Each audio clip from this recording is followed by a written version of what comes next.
Vanakkam, welcome and salam sejahtera. I am Emsan, words, thoughts and emotions.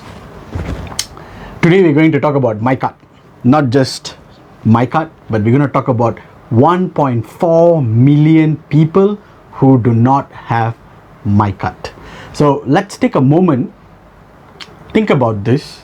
There are actually 1.4 million people in this country who are born in this country, who are living in this country, but they do not have anything to show that they are actually Malaysians. And this is very, very sad because that is your basic right. That is your basic right. You should have MyKad. How can you be without MyKad? That's very, very, very sad, and I feel sad, and one of many reasons why I'm doing this video. And there is a lot of questions. Why would there be people without MyKad? What could be the reasons? What could be the reasons that people actually don't have MyKad? And that's what I'm going to explain. And the moment you hear the reasons, you probably want to punch each and every person who actually failed to take their MyKad.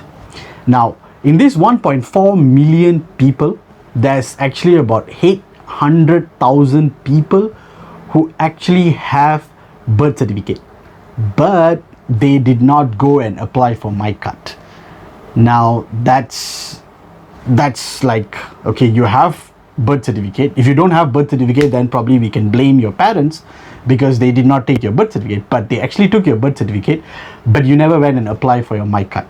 That's your responsibility to go ahead and apply for your MyKad, which you did not do.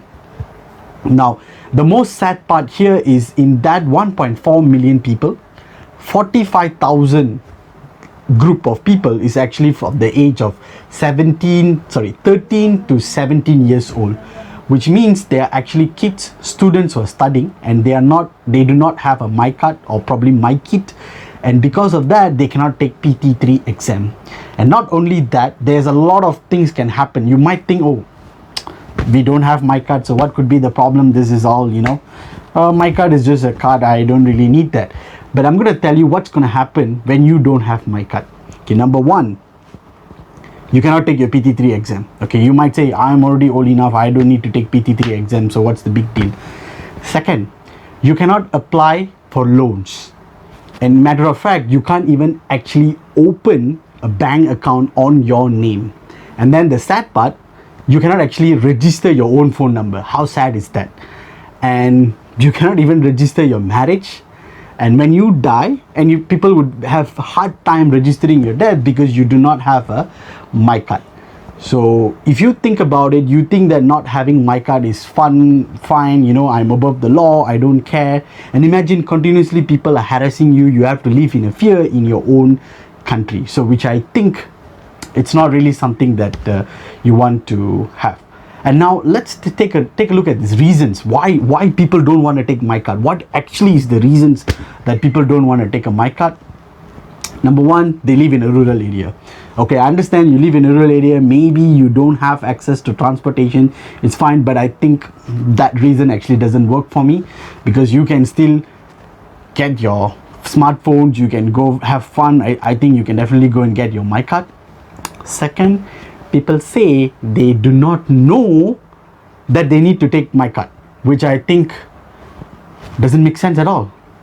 We are not in 1990s, we are in 2021, which means you should know as a basic right, you need to have a MyKad. And for those people with no MyKad, you are complaining in Facebook, oh, the government did that, government did this, oh, I want to change the government, blah, blah, blah, and all this shit. But you don't have MyKad. How are you going to vote? You can't even vote, for God's sake. So it's important that you have MyKad. And the other reasons that people give is that it's a long queue. So I say that you're just malas. That's what it means. You're just malas to just go and queue and get it. And I think the JPN here is not to be blamed, because they actually can settle it for you in a day. And in fact, it just takes 45 minutes. And we even have UTC, which operates in a lot of places where you can access. So it's not just in JPN, you can go to UTC to get it. So I think you should not give excuses. Stop giving excuses, because this is your fundamental right to have MyKad. Without MyKad, you cannot do anything.